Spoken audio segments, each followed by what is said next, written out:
ये कहानी एक स्पेशल फोर्स के सबसे बेहतरीन स्नाइपर डुगन और उसके ऑब्जर्वर गैरी की है, जिनका मकसद था तालिबान के एक बड़े लीडर को खत्म करना। मिशन के दौरान ये दोनों 40 डिग्री की गर्मी में 8 घंटे तक घात लगाकर बैठे रहे। जैसे ही टारगेट घर से बाहर आया, डुगन ने एक सटीक गोली से उसे मौके पर ही ढेर कर दिया। मिशन पूरा होते ही दोनों बिना रुके अपनी पिकअप गाड़ी से बेस कैंप लौट आए। डुगन, जो ब्रिटेन की स्पेशल फोर्स का सबसे तेज और भरोसेमंद स्नाइपर था, उसे लगातार खतरनाक मिशन दिए जा रहे थे। गैरी के साथ मिलकर उन्होंने कई बड़े तालिबानी नेताओं को खत्म किया, लेकिन उन्हें ज्यादा आराम करने का मौका नहीं मिला, क्योंकि जल्द ही एक और अहम मिशन दे दिया गया। इस बार किसी को मारना नहीं था, बल्कि जिंदा पकड़ना था। सूचना मिली कि एक तालिबान कमांडर अपने रिश्तेदार की शादी में शामिल होने वाला है, और यही उसे पकड़ने का बढ़िया मौका था। चूंकि ये सॉफ्ट कैप्चर का मिशन था, यानी बिना गोलीबारी के पकड़ना था, तो टीम ज्यादा टेंशन में नहीं थी और हल्की फुल्की बातें करती रही थी। तभी अचानक सब कुछ बदल गया। कमांडो टीम भारी हथियारों के साथ शादी की जगह पहुंची और डुगन और गैरी थोड़ी दूरी पर स्नाइपर पोजीशन में थे। जैसे ही टीम ने वहां मौजूद गार्ड्स से टारगेट को सौंपने की मांग की,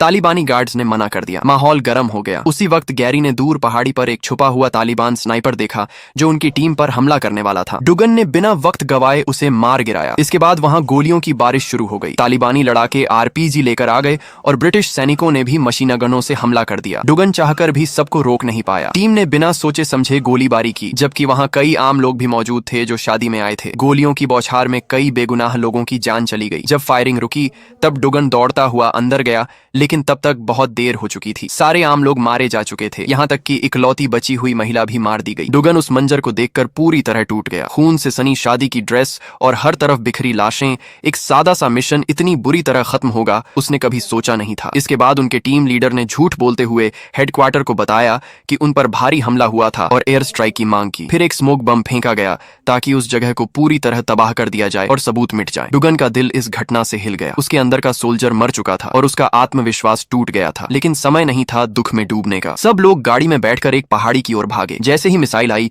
उस जगह को पूरी तरह तबाह कर दिया गया और टीम के गुनाहों के सारे निशान मिटा दिए गए। सभी सैनिक हंसने लगे जैसे कुछ हुआ ही ना हो, लेकिन डुगन और गैरी शांत बैठे रहे, जैसे उनकी आत्मा मर चुकी हो। डुगन की आंखें दूर उड़ते धुएं को देखती रहीं। वो शायद कोई बड़ा फैसला ले चुका था। अगले दिन जब टीम फिर से मिशन पर निकली, तो रास्ते में डुगन ने गाड़ी रुकवा दी। सभी हैरान थे कि क्या हुआ। उन्होंने चारों तरफ नजर रखनी शुरू कर दी, क्योंकि शक था कि शायद वहां बम या घात लगा हो, लेकिन वहां सिर्फ एक मिट्टी का ढेर था और कुछ भी संदिग्ध नहीं दिखा। डुगन और गैरी उस जगह की जांच करने आगे बढ़े। गैरी थोड़ी झुंझलाहट में था कि ऐसी खतरनाक जांच में उसे क्यों ले जाया जा रहा है। जैसे जैसे वो ढेर के पास पहुंचे, डुगन ने बम डिटेक्टर से सतर्कता से जांच शुरू की। अलार्म बजने लगा और टेंशन बढ़ती गई। सभी सैनिक ध्यान से देख रहे थे, लेकिन जब उन्होंने मिट्टी हटाई, तो वहां एक छोटा सा बच्चों का खिलौना, एक 3 पहिए की कार निकली। सबने राहत की सांस ली। तभी डुगन ने चुपचाप अपनी जेब से एक मोबाइल निकाला। गैरी को कुछ समझ नहीं आया, लेकिन अगले ही पल एक जबरदस्त धमाका हुआ। टीम के सारे सदस्य वहीं खत्म